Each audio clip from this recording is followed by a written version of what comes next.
going right back to the heavyweight division now, and another Olympian from Nigeria this time will be featured as we take you once more to Thomas Driver. Ladies and gentlemen, we have for you 4 rounds in the heavyweight division, and when the bell rings, the referee in charge will be Tony Perez. Introducing to you first, fighting to my left out of the red corner, he's wearing the gold and black trunks and weighed in at 208 pounds. Hailing from Chester, Pennsylvania, he has a professional record of 2 wins, no losses, 1 draw, with both wins coming by way of knockout. Ladies and gentlemen, please welcome Jesse Shaw. And his opponent, fighting directly across from him out of the blue corner. He's wearing the white trunks and weighed in at 228 pounds. Hailing from Buguma, Nigeria, this bronze medalist at the 1996 Olympics now has a professional record of 3 wins, no losses, with all 3 wins coming by way of knockout. Ladies and gentlemen, please welcome Duncan "Time" Dokiwari. Once again, your referee in charge, Tony Perez, now to give the instructions. Dokiwari bringing a rooting section from Nigeria here. They're all up, in fact, waving flags, so he's got quite a contingent here. As we take a look at the Budweiser tail of the tape, Dokiwari, 10 years the junior of Shaw, despite the fact that Shaw only has 2 professional fights, and bigger, both in height and in weight. But Shaw, another guy who looks like he's in pretty decent shape coming in here. Well, he started fighting as a pro in 1985 and then took 10 years off. 12 years off, actually. He took 12 years off and then just returned to the ring on June 24th, and he TKO'd his opponent, Robert DeBrew, in the 2nd round. He's trying to figure out if he likes it. A little awkward is Shaw, and things start out on a wild pace. Shaw missed a right hand. Dokiwari is 3-0. He just fought on August 9th, and he's right back in the ring. He scored a 1st-round knockout. However, in the fight before that, he fought a guy by the name of Shadayan Brown. They fought at Fantasy Springs in Indio, California, and Shadayan Brown actually landed some shots in the 1st round that shook up Dokiwari. But Dokiwari eventually had too much skill and strength for him and stopped Brown. But we saw in that round, anyway, that he could be hit and maybe hurt a little bit. Well, we'll see if Shaw can do any business. Dokiwari not letting Shaw get off early in this fight. Jab is just a rumor from both these guys so far.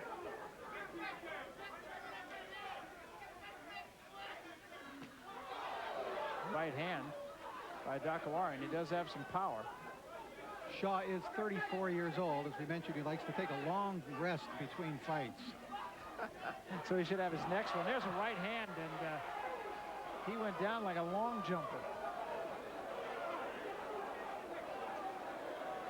And I think he's still on pretty wobbly legs here. Got a long way to go to get through this round. There's a right hand. That hurts him. Shaw tries to grab. A good idea to dance a little bit for Shaw. Get out of harm's way. Right hand again, force him to cover up. It'll only take 1. Dokiwari certainly doesn't have your typical amateur style. There's a bottom. That's it. Right hand down and out. Classic stuff from Dokiwari. And I would suggest another long rest between fights for Jesse Shaw. Yeah, not real skilled. But the best thing Shaw did was a little sprint that he did when he came into the ring. That was good. But no match for the Nigerian Olympian, and the green and white flags of Nigeria wave here at the Wild Wild West Casino.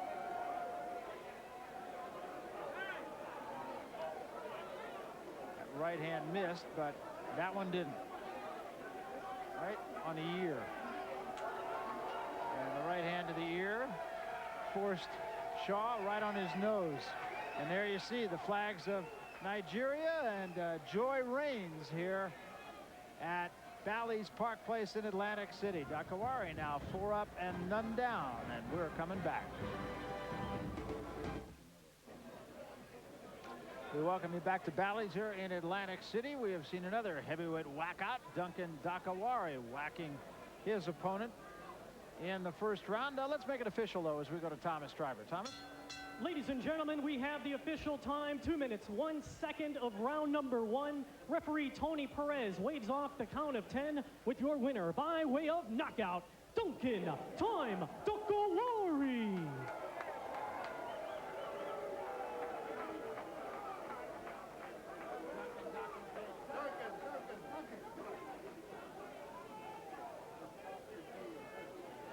Dokiwari has scored his 4th consecutive victory, and a little bit wilder, I think, than Lawrence Clave, but he got the job done in the same way. And we go now to Rich Murata, who is with Duncan Dokiwari. Rich? Duncan, you don't like to wait too long in your fights, huh?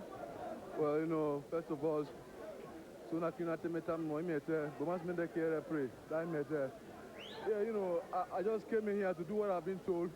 And, you know, I think I'm very fortunate enough to have the best trainers in the world, you know, and I have able people supporting me, so I have no reason to waste time, you know. I just came in here to do what I've been told to do, and I thank God for every bit of it. How did it feel to have that support in the audience that you had tonight? Well, you know, it made me feel I'm home, and I'm very happy to have all the people from the Nigerian embassy and, you know, my well-wishers here, you know. It's a great pleasure for me, and I think I'm still learning. With time, I'll be fine, you know. I'm taking my time. I'm learning through every fight, you know. I've gone through hardship, and I think there's no going back, you know. I don't want to let go any opportunity. I'm trying to make use of every opportunity that comes my way. Now, Duncan, I don't know if this was the best punch you ever threw, but let's take a look at it and see, and have you describe exactly what happened in that final round. Go ahead. Well, that's not the best punch, you know. I was a little bit wild there, but, you know, I know the guy was off, and I don't need to waste time. I need to take him out. I was a little bit wild, you know. My trainer has been teaching me some stuff in the gym that I ought to put into practice, you know. But, you know, with time, I'll be fine. Well, I Time think, is the key. well, you certainly looked fine in there tonight. That was a fine punch that you ended the fight with. We look forward to seeing you again real soon, okay? Thank you very much. Okay.